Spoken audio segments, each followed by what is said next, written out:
चलिए दोस्तों, आज हम बात करते हैं ship stability chapter 3 flotation. Flotation को हम लोग हिंदी में उत्प्लवन या तैरना बोलते हैं। कोई वस्तु पानी में तैरती क्यों है? जब कभी भी किसी वस्तु को पानी में डाला जाता है तो पानी उस पर ऊपर की ओर बल लगाती है। पानी इसके ऊपर की ओर बल लगाती है। वस्तु जितना अधिक पानी के अंदर जाएगा, पानी उस पर उतना ही अधिक बल ऊपर की ओर लगाएगी। एक समय ऐसा आएगा कि जब पानी द्वारा लगाया गया फोर्स वस्तु के भार के बराबर हो जाए। वैसी परिस्थिति में वस्तु फ्लोट करना स्टार्ट कर देती है। वस्तु फ्लोट करती है। वस्तु को जैसे ही पानी में डालते हैं, पानी उस पर ऊपर की ओर बल लगाती है। वस्तु को जितना अधिक हम पानी के अंदर डालेंगे, इसका जितना भी पार्ट पानी के अंदर जाएगा, जितना अधिक, वस्तु पर उतना ही अधिक पानी ऊपर की ओर बल लगाएगा। एक समय ऐसा आता है जब पानी द्वारा लगाया गया फोर्स वस्तु के भार के बराबर हो जाता है तो वस्तु फ्लोट करने लगती है। पानी जो फोर्स ऊपर की ओर लगाती है उसे हम बोलते हैं बॉयंट फोर्स। पानी जो ऊपर की ओर बल लगाती है उसे बॉयंट फोर्स बोलते हैं या फोर्स ऑफ बॉयंसी भी बोलते हैं। दोनों एक ही चीज है, फोर्स ऑफ बॉयंसी। इसका सबसे पहले पता आर्किमिडीज साइंटिस्ट हैं, उन्होंने लगाया। इसलिए इस सिद्धांत का नाम आर्किमिडीज प्रिंसिपल बोलते हैं।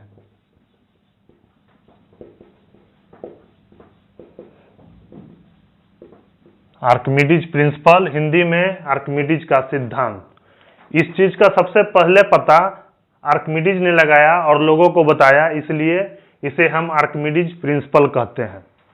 अब आइए आर्किमिडीज प्रिंसिपल टेक्निकल भाषा में क्या कहती है, मतलब किताबी भाषा वो क्या कहती है। आर्किमिडीज साहब कहते हैं, व्हेन ए बॉडी होली या partially immersed in a fluid, किसमें डालिए? फ्लूइड में, तो बॉडी पर एक बॉयंट फोर्स लगता है। Body experience upward buoyant force.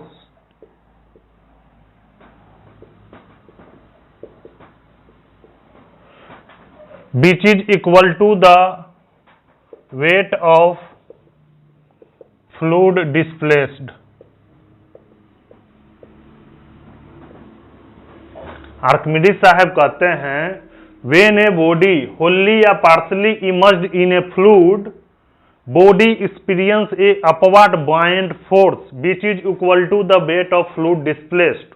को हिंदी में कहें तो जब किसी भी वस्तु को अंशतः या पूर्णतः द्रव्य में डुबाया जाता है तो बॉडी पर एक ऊपर की ओर फोर्स लगता है जो वस्तु द्वारा हटाए गए द्रव्य के भार के बराबर होता है।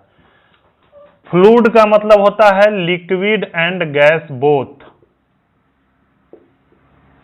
जैसे अभी मैं बताया, जब किसी वस्तु को पानी में डालते हैं तो पानी उस पर ऊपर की ओर बल लगाती है।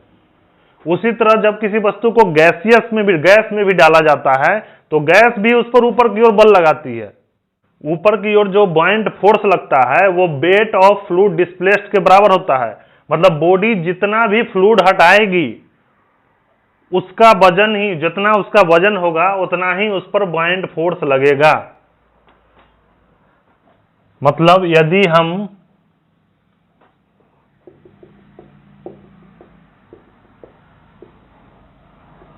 कोई 10 केजी का वस्तु है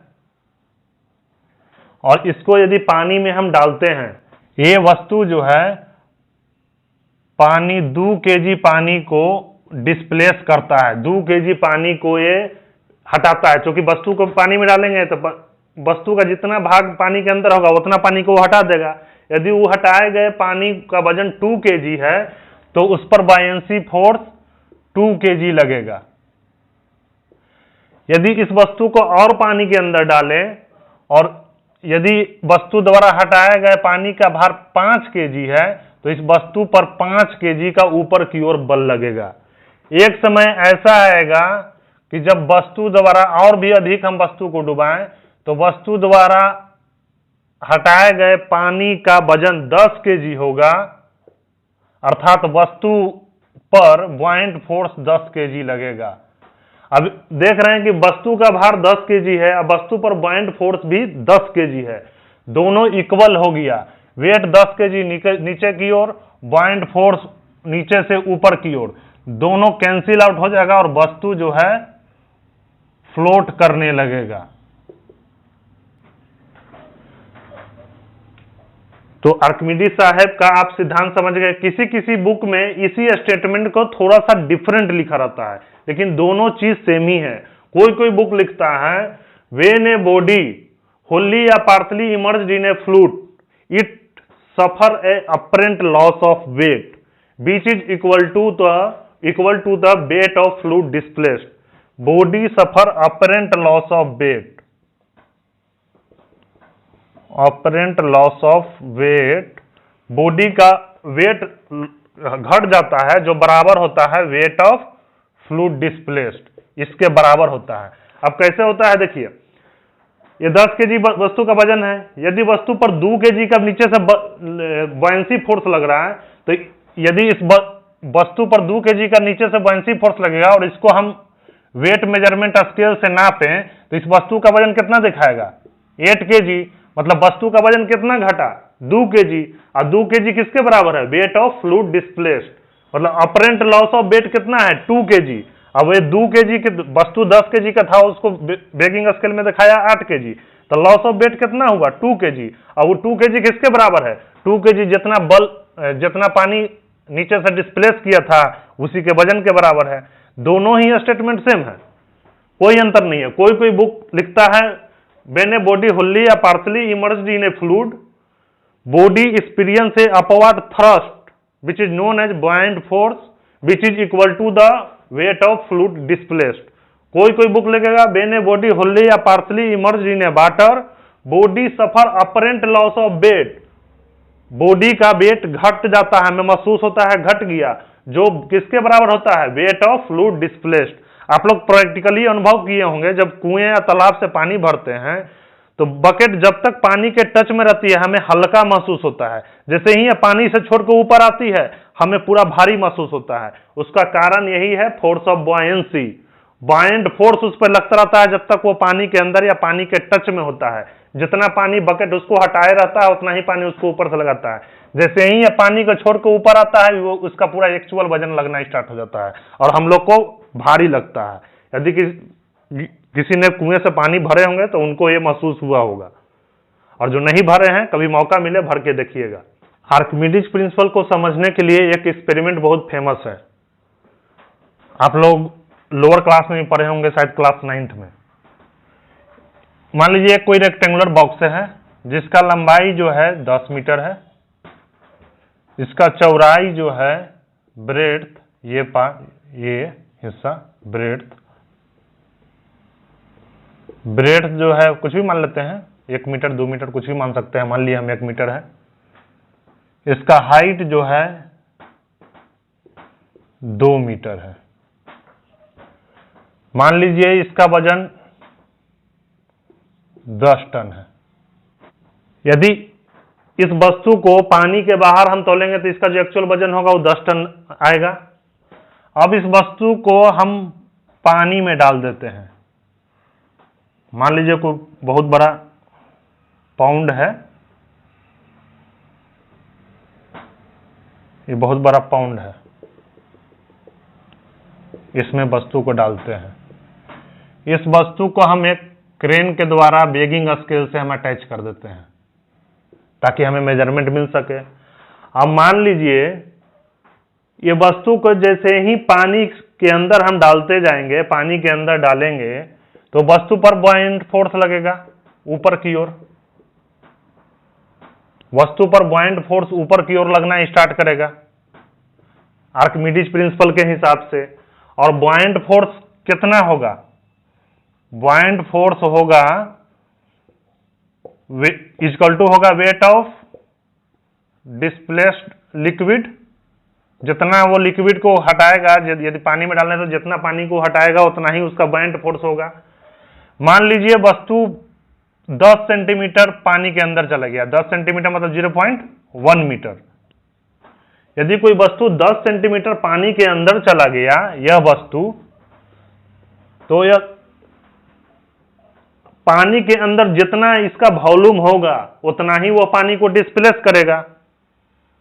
तो पानी के अंदर कितना ये डिस्प्लेस करेगा? जितना ये पानी के अंदर वॉल्यूम होगा। तो अंडर वाटर वॉल्यूम इसका कितना होगा? जो अंडर वाटर जो पानी के अंदर वॉल्यूम गया 10 सेंटीमीटर जाने पर कितना इसका होगा? अब हम जानते हैं वॉल्यूम इक्वल टू लेंथ। इसका लेंथ कितना अंदर गया है? पूरा लेंथ चला जाएगा 10 मीटर, इंटू ब्रेड्थ है 1 मीटर, इंटू कितना गया 0.1 मीटर। ये टोटल आ जाएगा आपको 1 मीटर क्यूब। ये पानी के अंदर 1 मीटर क्यूब पानी के अंदर चला गया ये वस्तु। यदि इसका 10 सेंटीमीटर हम अंदर डालें तो 1 मीटर क्यूब पानी के अंदर चला गया। और हम जानते हैं फ्रेश वाटर का डेंसिटी कितना आता है? 1 टन पर मीटर क्यूब। मतलब ये पानी कितना हटाएगा, डिस्प्लेस करेगा? 1 टन। यदि हम 0.1 मीटर अंदर डालेंगे तो 1 टन ये पानी डिस्प्लेस करेगा। हम ऐसे कैलकुलेट करेंगे, क्योंकि वॉल्यूम मालूम हो गया। तो mass equal to volume into density. Volume कितना है? 1 metre cube into 1 ton per metre cube, multiply कर दीजिए 1 टन। 1 टन ये पानी को डिस्प्लेस करेगा यदि 0.1 मीटर हम डाले तो। हमको मालूम है आर्किमिडीज प्रिंसिपल के हिसाब से बॉयंट फोर्स कितना किसके बराबर होगा? जितना पानी वो डिस्प्लेस करेगा। यहां बॉयंट फोर्स कितना हो गया? 1 टन। अब ये देखिए, ये वस्तु 10 टन का था, नीचे की ओर भार लग रहा था। इस पर 1 टन नीचे से ऊपर की ओर लगाएं तो वस्तु हमें कितना अनुभव होगा? 9 टन।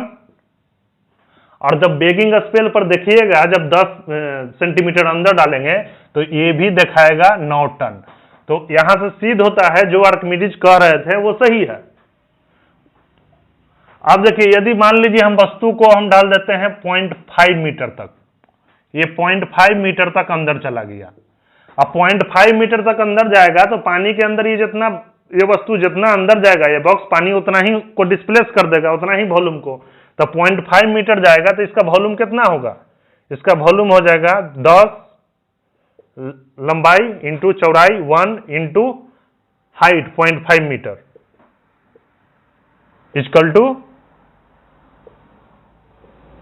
5 metre cube. पानी के अंदर अंडर वाटर वॉल्यूम कितना हो गया? 5 मीटर क्यूब। मतलब इतना ही वो पानी को डिस्प्लेस करेगा। अब इतना ही पानी को डिस्प्लेस करेगा तो पानी का वजन कितना होगा? वॉल्यूम 5 मीटर क्यूब, वेट कितना होगा? डिस्प्लेस वाटर का weight 5 metre cube into 1 ton per metre cube equal to 5 ton. मतलब ये 5 टन पानी को डिस्प्लेस कर देगा। 5 टन पानी को डिस्प्लेस कब करेगा? जब 0.5 मीटर अंदर जाएगा। मतलब इस पर बॉयंसी फोर्स कितना लगेगा? 5 टन। क्योंकि बॉयंट फोर्स किसके बराबर होता है? जितना पानी डिस्प्लेस करता है। यदि इस पर 5 टन का बॉयंट फोर्स लगेगा तो हमको कितना अनुभव होगा? 10 - 5 इक्वल टू 5 टन। हमें ये 5 टन अनुभव होगा। और जब 0.5 मीटर पर डाल के हम वेट मेजरमेंट स्केल पर रीडिंग देखेंगे तो ये भी बताएगा 5 टन, जब ये 0.5 मीटर इस पानी के अंदर हो ये वस्तु। यहां देखिए दूसरा आर्किमिडीज साहब का स्टेटमेंट को दूसरा तरीका से लोग लिखते हैं, अपरेंट लॉस ऑफ वेट। यहां लॉस ऑफ वेट कितना हो गया? यदि 0.5 मीटर गया तो 5 टन का लॉस हुआ वेट में, क्योंकि ये 5 टन दिखा रहा है, हमें 5 टन अनुभव होगा। लॉस ऑफ वेट कितना हुआ? 5 ton, which is equal to तब वेट ऑफ डिस्प्लेस्ड वाटर। हम लोग पानी कितना डिस्प्लेस किए थे? 5 टन। अब आर्किमिडीज प्रिंसिपल आपको पूरा के पूरा समझ में आ रहा होगा। यदि इसी एग्जाम्पल में हम मान लेते हैं कि वस्तु को 1 मीटर तक हम अंदर डुबा दिए, 1 मीटर तक, ये 2 मीटर इसका हाइट है। हमने कहा कि ये वस्तु 1 मीटर तक अंदर चला गया, 1 मीटर तक इसको पानी के अंदर डाल दिए। ये हाइट कितना है? 1 मीटर।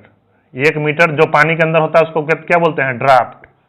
ये वस्तु 1 मीटर तक पानी के अंदर चला गया, तो ये वस्तु पानी को कितना डिस्प्लेस करेगा? जितना इसका अंडर वाटर वॉल्यूम होगा, अंडर वाटर वॉल्यूम इसका कितना होगा? 10 into breadth 1 into draft 1 equal to 10 metre cube. ये 10 मीटर क्यूब पानी को डिस्प्लेस करेगा।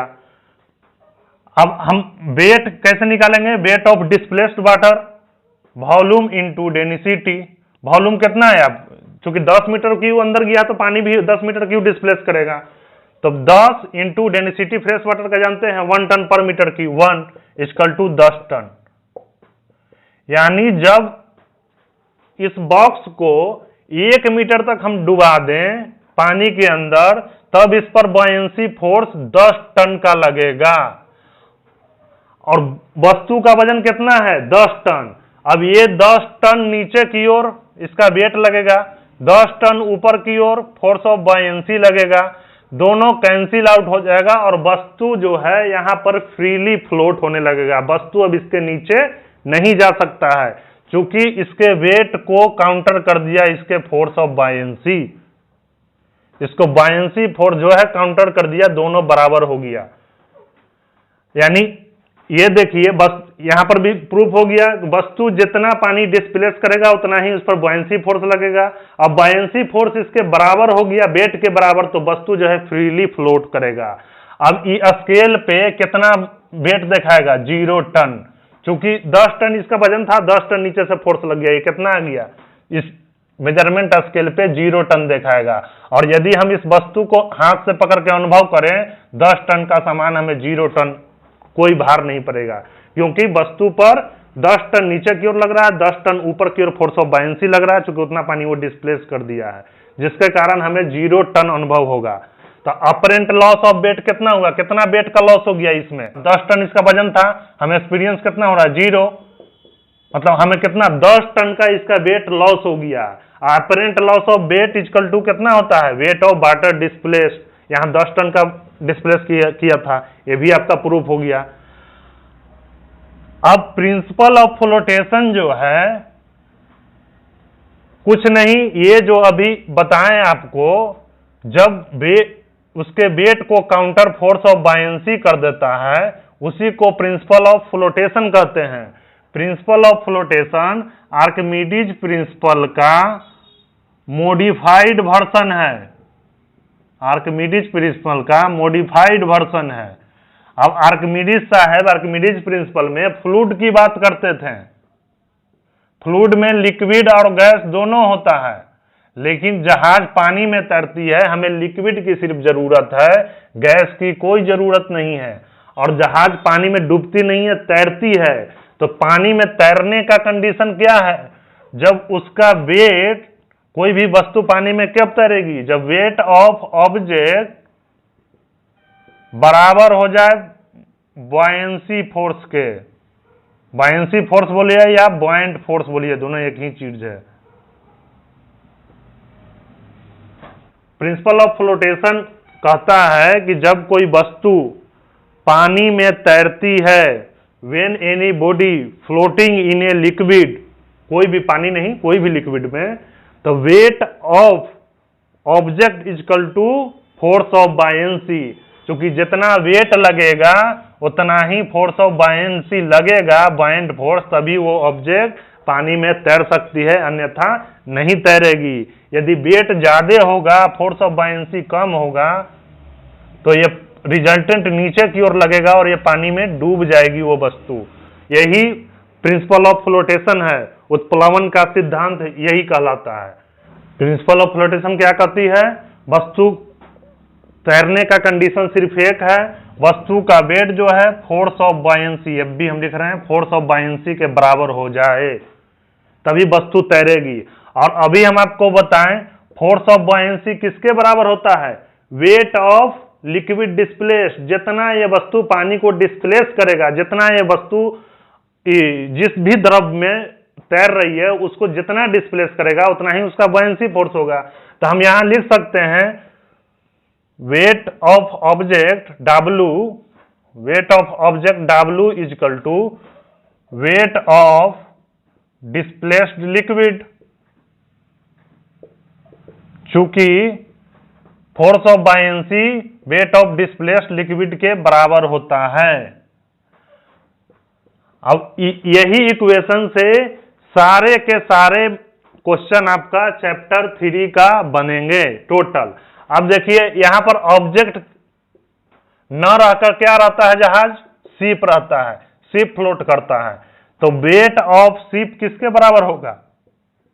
यहां ये ऑब्जेक्ट ना हो के ये किसी वस्तु का वेट है, तो वस्तु के जगह पानी में जहाज तैरता है, तो वेट ऑफ शिप किसके बराबर होगा? Weight of displaced liquid by ship. Ship जितना पानी को डिस्प्लेस करेगी उतना ही जो है शिप का वेट होगा। क्योंकि आप आगे देखिए, अब इसको ऐसे भी लिख सकते हैं, weight of ship is equal to weight of displaced liquid. कैसे निकालेंगे? कितना पानी डिस्प्लेस किया गया। जब वस्तु जाती है तो under water volume of object होता है। जब शिप जितना पानी के अंदर होगा उतना ही जो है पानी को डिस्प्लेस करेगा। मतलब under water volume, under water you stroke W, इसको अंडर वाटर बोलते हैं। Under water volume of ship, जितना पानी के अंदर जहाज होगा उतना ही वो पानी को डिस्प्लेस करेगा। Under water volume of ship into density of liquid, जो लिक्विड को इसने डिस्प्लेस किया है। वेट ऑफ शिप को हम लोग जहाज वेट ऑफ शिप नहीं बोलते हैं, हम लोग बोलते हैं डिस्प्लेसमेंट ऑफ शिप।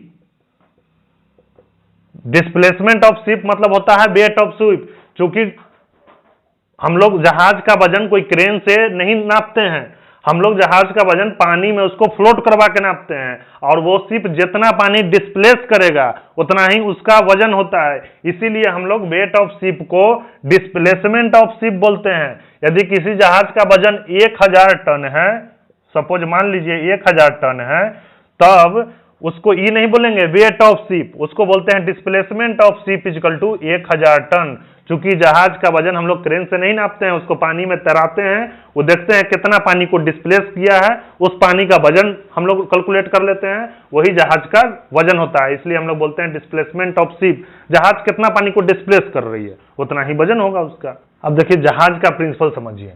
मान लेते हैं कोई बॉक्स शेप जहाज है जिसका लंबाई 10 मीटर, चौड़ाई 1 मीटर, हाइट 2 मीटर है। ये पानी में तैर रही है, मान के चलिए 1 मीटर पर। 1 मीटर पर ये पानी में तैर रही है। इसका ड्राफ्ट मान लेते हैं, ये ड्राफ्ट जो है D इक्वल टू 1 मीटर है। ये 1 मीटर पर पानी में तैर रही है। मान लेते हैं पिछला ही एग्जाम्पल की तरह इसका वेट 10 टन है। तो ये फ्रेश वाटर में फ्लोट कर रहा है, तो इसका जो वेट है शिप का 10 टन, उतना ही फोर्स ऑफ बायंसी इस पे लग रहा है 10 टन का। यदि इसको हम जहाज मान लें तो हमें इतना स्पेस, ये जो स्पेस है ये हमें खाली है, इतना हम पानी के अंदर डुबा सकते हैं। ये इतना हम पानी के अंदर इसको डुबा सकते हैं। अब इसमें हम चाहें तो कुछ भी वजन हम डालते जाएं, ये जैसे जैसे वजन डालते जाएंगे ये जहाज जो है नीचे की ओर बैठता जाएगा, पानी इसके ऊपर की ओर आता रहेगा। तो जहाज का प्रिंसिपल यही है, जहाज अपना पानी को डिस्प्लेस करती है जितना उसका वजन होता है, उसके बाद बहुत सारे स्पेस जहाज में बच जाते हैं। उस स्पेस में हम क्या करते हैं, कार्गो भरते हैं। जब तक कि ये पूरा जो है हम कितना तक भर सकते हैं, यहां तक भर सकते हैं। ये पूरा इतना स्पेस हमारा खाली जो है ये ड्राफ्ट तक, ये हाइट तक हम पूरा भर सकते हैं। ये हाइट 1 मीटर तक अभी हम और इसमें कार्गो भर सकते हैं। लेकिन यदि बाय द वे मान लीजिए कि हम पूरा यहाँ किनादम ऊपर तक भर दें पानी में, तो हमें डूबने का खतरा ज्यादा रहता है। इसलिए एक रेगुलेशन बना दिया गया है, सबका कैलकुलेशन होता है जहाज का, कि हम लोग अपना हाथ में ले लेते हैं कि इसका मान लीजिए ये पूरा हाइट 2 मीटर था ये बॉक्स का, तो इसमें कह देते हैं कि भाई 0.3 मीटर रिजर्व रखना है। 0.3 मीटर जो है रिजर्व करना है, ऊपर से 0.3 मीटर आपको हर हाल में बचा के रखना है। मतलब आप इस जहाज को 1.7 मीटर तक ही डुबा सकते हैं। अब 1 मीटर तक डूबा है अपने वेट के कारण, जहाज का, इसका जहाज का अपना ही वेट है जिसके कारण वो 1 मीटर तक डूबा है। मतलब हम लोग लोडिंग कितना कर सकते हैं, कितना सामान इसमें कैरी कर सकते हैं, 0.7 मीटर तक। इसमें इतना वजन डाले कि 0.7 मीटर तक मान लीजिए ये जहाज डूब जाए। 3 मीटर हम लोग को मान लीजिए रेगुलेशन कहता है कि 0.3 मीटर तक हमको बचा के रखना है हर हाल में, इतना नहीं डुबाना है। क्योंकि यदि पूरा डुबा देंगे तो हमें डूबने का खतरा है, एकदम किनारे तक पानी आ जाएगा, तो हल्का सा भी इधर उधर हिलेगा पानी घुस जाएगा। तो कुछ रिजर्व एरिया रख लेते हैं जिसके कारण हमें जो है सेफ्टी रहे। तो हम यहाँ पर इस एग्जाम्पल में कितना 0.7 मीटर तक पानी डुबा सकते हैं और जहाज इसी तरह काम करती है। अब देखिए 0.7 मीटर में हम चाहें तो कैलकुलेट कर सकते हैं कितना कार्गो, कितना केजी इसमें वजन डाल सकते हैं। अब देखिए हम इसका लेंथ जान रहे हैं 10 मीटर, इसका ब्रेड जान रहे हैं 1 मीटर, और कितना तक हम डुबा सकते हैं 0.7 मीटर तक। यदि मतलब इतना वॉल्यूम यदि हम पानी में डालें, इतना वॉल्यूम तक हम पानी में डाल सकते हैं। और जब इतना वॉल्यूम पानी में डालेगा तो पानी भी इतना ही वॉल्यूम डिस्प्लेस होगा, तो पानी इस पर कितना बॉयंट फोर्स लगाएगा। पानी का बाय द वे हम फ्रेश वाटर की बात करते हैं तो फ्रेश वाटर का 1 टन पर मीटर क्यूब है। तो यहाँ पर हम मल्टीप्लाई करेंगे तो 10 × 1 × 0.7 हो जाएगा × 1, मतलब 7 टन तक इसमें हम कार्गो रेगुलेशन के तहत ले सकते हैं। मतलब इसमें 7 टन हम सामान रख के इसको ढो सकते हैं और वो 7 टन सामान ढोने का, ले जाने लाने का हमें पैसा मिलता है, जहाज को पैसा मिलता है। इसी जहाज का आप प्रिंसिपल समझ गए। अब इसी थ्योरी पर पूरा न्यूमेरिकल है। अब देखिए हम 1-2 न्यूमेरिकल बता देते हैं आपको, बाकी आप लोग अपने करते रहिएगा। ये बहुत इजी चैप्टर है। 1, 2, 3 जो है चैप्टर वो बेसिक है, ये सिर्फ समझने के लिए है। एग्जाम, रिटन एग्जाम में बहुत कम काम आते हैं, ओरल एग्जाम में ये बहुत क्वेश्चन पूछे जाते हैं इससे। जैसे आपको चैप्टर 2 से पास्कल थ्योरी पूछ दे, चैप्टर 1 से आर्किमिडीज प्रिंसिपल पूछ दे, बायनेंसी फोर्स किसे कहते हैं ये पूछ दे, फिर प्रिंसिपल ऑफ फ्लोटेशन किसे कहते हैं ये पूछ दे। क्योंकि ओरल में 1 लाइनर क्वेश्चन पूछे जाते हैं, इसलिए चैप्टर 1, 2, 3 लोग छोड़ देते हैं कि कुछ नहीं है, लेकिन ये ओरल के लिए बहुत जरूरी है। अब देखिए एग्जाम्पल 1 कहता है ए हेमोजेनियस रेक्टेंगुलर लॉग। हेमोजेनियस का मतलब होता है जो मटेरियल जिससे बना है सभी जगह वही मटेरियल यूज किया गया है। ऐसा नहीं है कि कोई सामान बन गया है, यहाँ पर लोहा यूज किया गया है तो यहाँ लकड़ी यूज किया गया है, यहाँ स्टील यूज किया है। जो मटेरियल है यदि इसका जरा सा भी पार्ट काटें तो जो यहाँ मटेरियल मिलेगा, जो यहाँ मिलेगा, जो यहाँ मिलेगा, इसको मतलब बोला जाता है हेमोजेनियस। सभी जगह एक ही मटेरियल है। ये हेमोजेनियस रेक्टेंगुलर लॉग, इसका डायमेंशन दिया है 6 मीटर × 1 मीटर × 0.8 मीटर। एक लॉग है जिसका डायमेंशन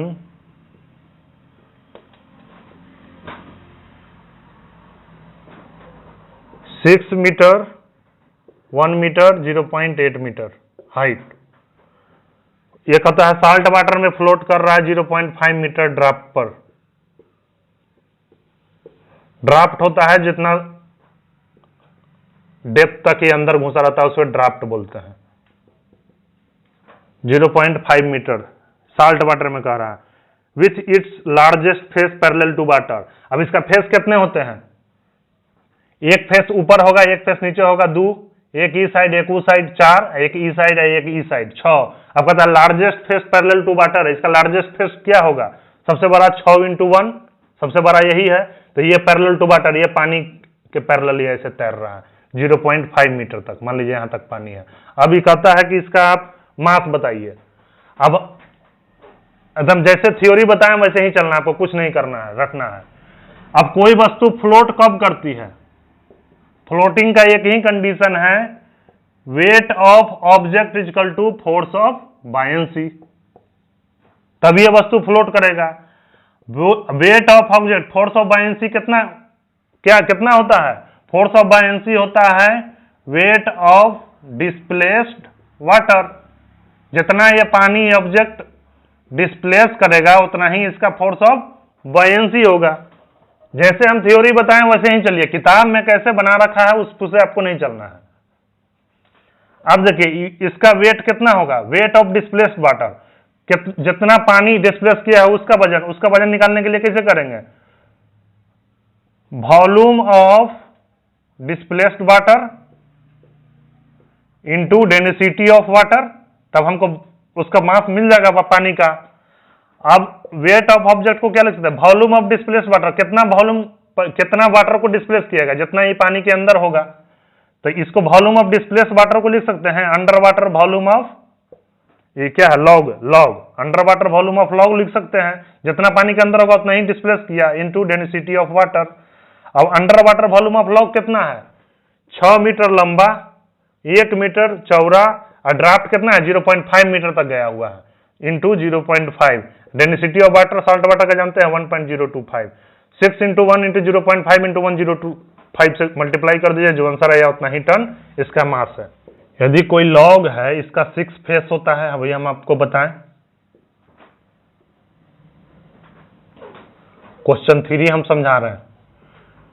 ये जो फेस है, ये फेस इसको बोलते हैं क्रॉस सेक्शन व्यू, और क्वेश्चन यही कर रहा है 0.5 मीटर स्क्वायर सेक्शन है इसका, मतलब ये जो है ना ये स्क्वायर है, और कितना है इस साइड 0.5, मतलब ये भी 0.5, अब ये भी 0.5, ये भी 0.5, ये भी 0.5। बाकी क्वेश्चन सेम, हैज आरडी 0.8, इसका आरडी जो है इस लॉग का 0.8 है। ड्राफ्ट कहता है इसको बताइए, डी बताइए @ 1.02 रिलेटिव डेंसिटी में इसका ड्राफ्ट बताइए। Assuming it will float with one face horizontal, अब फ्लोट करेगा, फ्लोटिंग का, अब जैसे बताएं फ्लोटिंग का कंडीशन क्या है, इसका जो वेट होगा वो फोर्स ऑफ बायंसी के बराबर होगा। इसका वस्तु का वेट कितना है, वॉल्यूम, वस्तु का वेट होगा volume into density of object equal to force of buoyancy कितना होगा, वेट ऑफ डिस्प्लेस्ड वाटर। अब वेट ऑफ डिस्प्लेस्ड वाटर को कैसे लिख सकते हैं, under water volume of log into density of water. अब वॉल्यूम, इस ऑब्जेक्ट का टोटल वॉल्यूम कितना होगा, इसका लेंथ नहीं दिया, मान लेते हैं इसका लेंथ L है, तो इसका L इंटू ब्रेड्थ कितना है 0.5 इंटू हाइट कितना है 0.5, क्योंकि इसका डेंसिटी हमको मालूम है रिलेटिव डेंसिटी, तो इसका वॉल्यूम और इसका रिलेटिव डेंसिटी से मल्टीप्लाई करेंगे, वॉल्यूम इंटू रिलेटिव डेंसिटी, तो इसका हमको मास मिल जाएगा इस ऑब्जेक्ट का। और इसका मास निकालने का एक और तरीका क्या है कि ये जितना पानी डिस्प्लेस कर रहा है वो पानी का वजन निकाले, तो दोनों मास बराबर होगा। अब उसमें एक कैंसिल आउट हो जाएगा, ड्राफ्ट निकल जाएगा हमारा, into density 0.8 equal to L into 0.5, ये लेंथ पानी के अंदर रहेगा 0.5 है, ड्राफ्ट इसका मान लीजिए हम D है, इंटू D इंटू 1.02, L से L कैंसिल, 0.5 से 0.5 कैंसिल, D इक्वल टू आ जाएगा 0.5 इंटू 0.8 डिवाइडेड बाई 1.02, कैलकुलेट कर लीजिए, जो वैल्यू आए उतना ही आंसर होगी। क्वेश्चन 4 कहता है hollow plastic cylinder of 1 metre diameter and 10 metre length float in fresh water at a draft of 0.2 metre. ये कहता है एक हॉलो सिलेंडर है,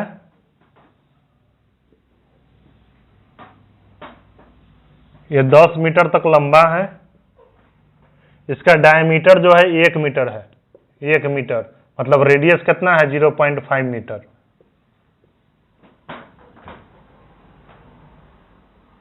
इसका ड्राफ्ट है 0.2 मीटर, 0.2 मीटर तक ड्राफ्ट है, इसमें 0.2 मीटर तक पानी के अंदर है,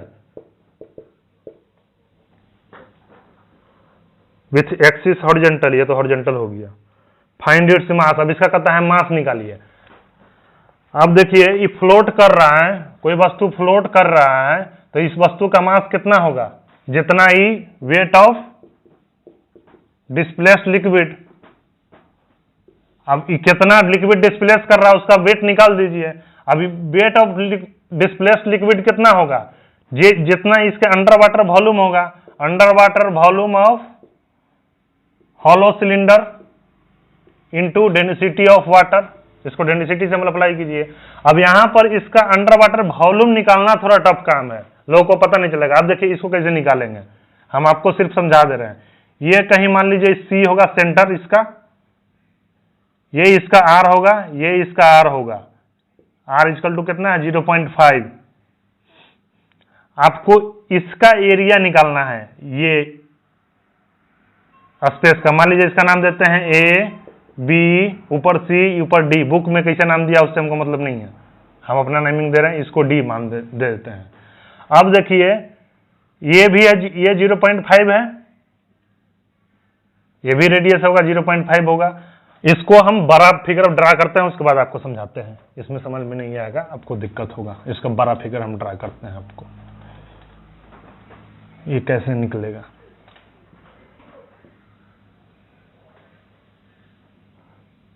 अब देखिए मान लीजिए ये सेंटर है सी, ये रेडियस होगा, ये भी इसका रेडियस होगा, ये भी इसका रेडियस होगा। ये कितना है सब 0.5 दिया है। ड्राफ्ट कितना है, ड्राफ्ट है 0.2, मतलब ये 0.2 होगा, तो ये टोटल 0.5 है, रेडियस है तो ये 0.3 हो जाएगा, ये 0.5 होगा, ये भी 0.5 होगा। अब इसका सी माने हैं तो इसका मान लेते हैं ए, इसको मान लेते हैं बी, इसको मान लेते हैं डी, सी ऊपर है, इसको डी, इसको मान लेते हैं कुछ भी ए बी सी डी ई, इसको ई मान लेते हैं। अब हमको ये area of segment A D B C, segment A D B C, यदि ये पूरा एरिया, ये एरिया, इसका पूरा एरिया निकाल लें और इसमें से माइनस कर दें ट्रेंगुलर एरिया। कौन सा ट्रेंगुलर एरिया कौन होगा, A B C, triangular area A B C, तो हमें इसका एरिया निकल जाएगा, ये एरिया आ जाएगा आपका। यदि पूरा में से, ये इस पूरे में से ये ट्रेंगुलर का एरिया हम लेस कर दें तो हमको ये एरिया निकल जाएगा। और ये एरिया में से हम लेंथ इसका है 10 मीटर, ये पूरा 10 मीटर लेंथ है, 10 से मल्टीप्लाई कर देंगे तो अंडर वाटर वॉल्यूम निकल जाएगा। क्योंकि इतना एरिया अंदर है तो जितना लेंथ तक मल्टीप्लाई कर देंगे तो उतना वॉल्यूम अंदर होगा।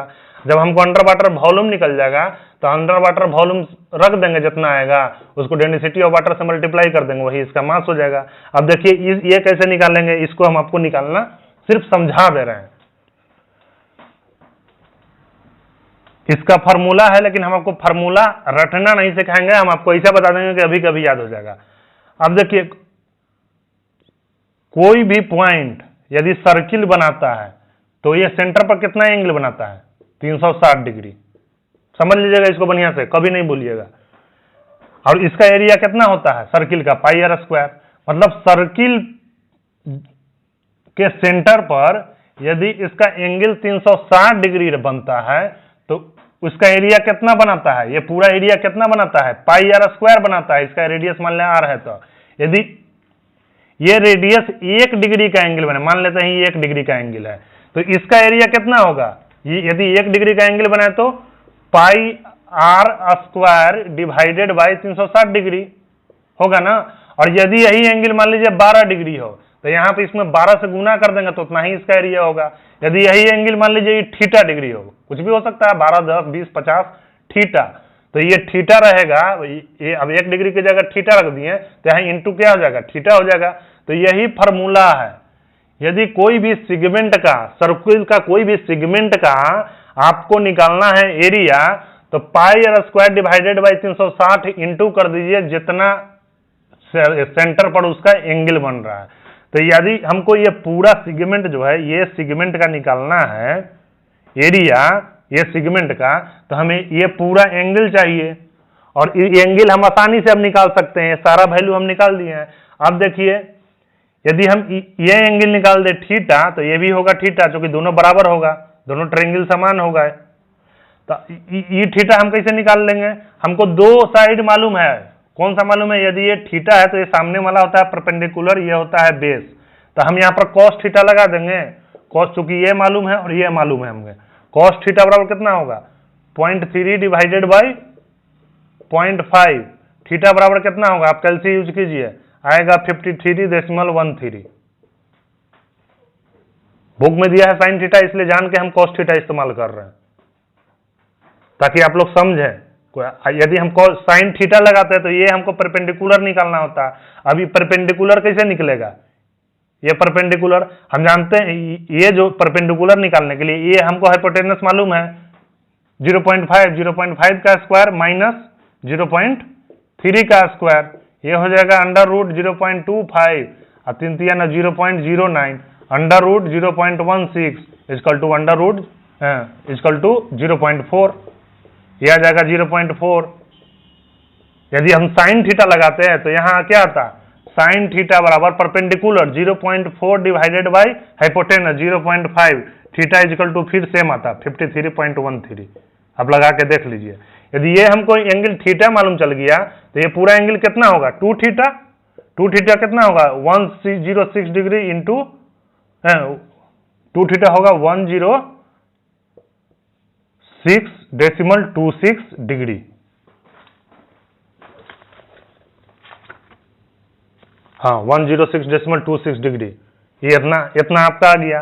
अब ये एंगल हमको मालूम चल गया कितना है? 106.26 डिग्री। अब यहां हम इसमें फॉर्मूला में रख देंगे, पाई का वैल्यू कितना होता? 3.1416 डिवाइडेड बाई 360। इसका रेडियस कितना है? r 0.5 का स्क्वायर इंटू 106.26। ये वैल्यू रख दीजिए, जितना ही वैल्यू आएगा इतना मीटर स्क्वायर इसका, ये सेगमेंट का इतना मीटर स्क्वायर आपका एरिया आ गया। अब इस एरिया में हम ये ट्रायंगल का एरिया निकाल लेंगे तो हमें इसका एरिया सब्ट्रैक्शन करके मालूम चल जाएगा। अभी ट्रायंगल का एरिया कितना होगा? हाफ इंटू ये बेस, ये 0.4 तो ये 0.4 बराबर 0.8 इंटू इसका हाइट कितना है? 0.3। ये आप निकाल लीजिए तो ये एरिया मालूम चल गया। टोटल में से यहाँ जो टोटल आया था ये एरिया घटा दीजिए, आपका ये एरिया आ गया। ये एरिया में से 10 से मल्टीप्लाई कीजिए तो ये आपका अंडर वाटर वॉल्यूम आ गया। ये अंडर वाटर वॉल्यूम रखिए, डेंसिटी से मल्टीप्लाई कीजिए, मास आपका आ गया।